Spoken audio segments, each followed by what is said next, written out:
Alors c'est clairement l'objectif, mais il faut faire attention aux bonnes idées qui cachent un peu, comme on dit, l'arbre qui cache la forêt.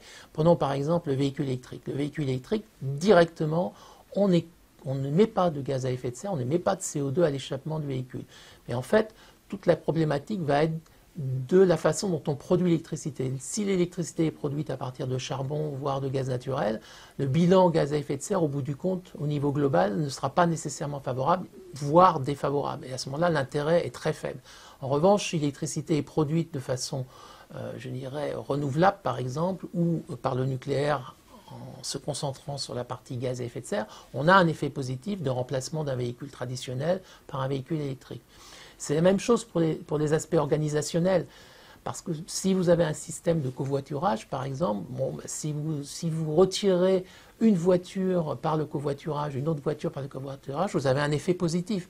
Mais si en revanche vous retirez par le covoiturage quelqu'un qui prenait un transport collectif lui-même plus propre que le transport individuel, vous n'avez pas gagné grand-chose en termes de gaz à effet de serre. On a une solution aujourd'hui qui est extrêmement, finalement, bon marché, extrêmement amortie, extrêmement mature, et on veut mettre en place des solutions qui nécessitent beaucoup d'investissements d'infrastructures, beaucoup d'investissements sur des véhicules, des nouvelles technologies, et on voit bien les difficultés. Si on prend deux exemples assez simples, l'électrification de la mobilité, quand on passe par un véhicule micro-hybride, stop and start, on sait que le surcoût du véhicule est assez faible, c'est quelques centaines d'euros maximum, et donc ça s'intègre bien dans un véhicule, quelle que soit la gamme du véhicule.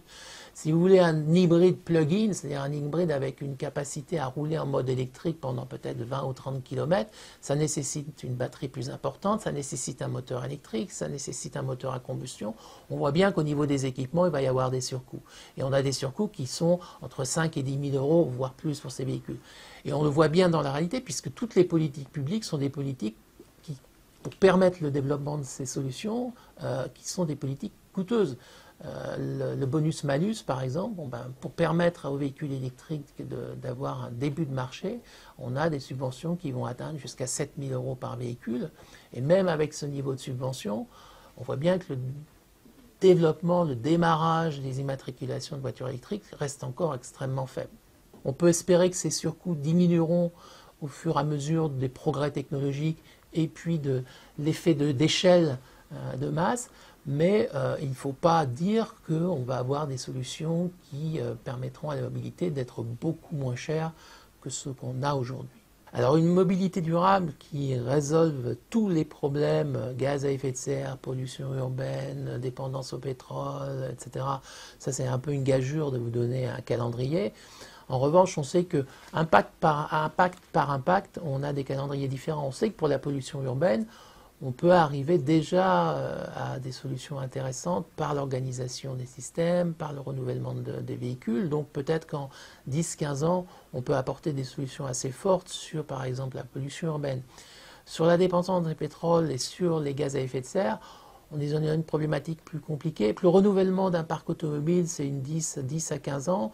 Donc on voit bien qu'il faudra peut-être au minimum 2 générations ou 3 générations de parc automobile avant que l'ensemble du parc roulant soit totalement décarboné. Donc ça vous donne une idée du calendrier. C'est vrai qu'il y a une urgence, donc il ne faut pas traîner. L'urgence, c'est l'urgence du changement climatique. Mais on est dans une logique où une mobilité durable complète, pour tous les critères qu'on veut mettre derrière, c'est quelque chose qui prendra plusieurs dizaines d'années.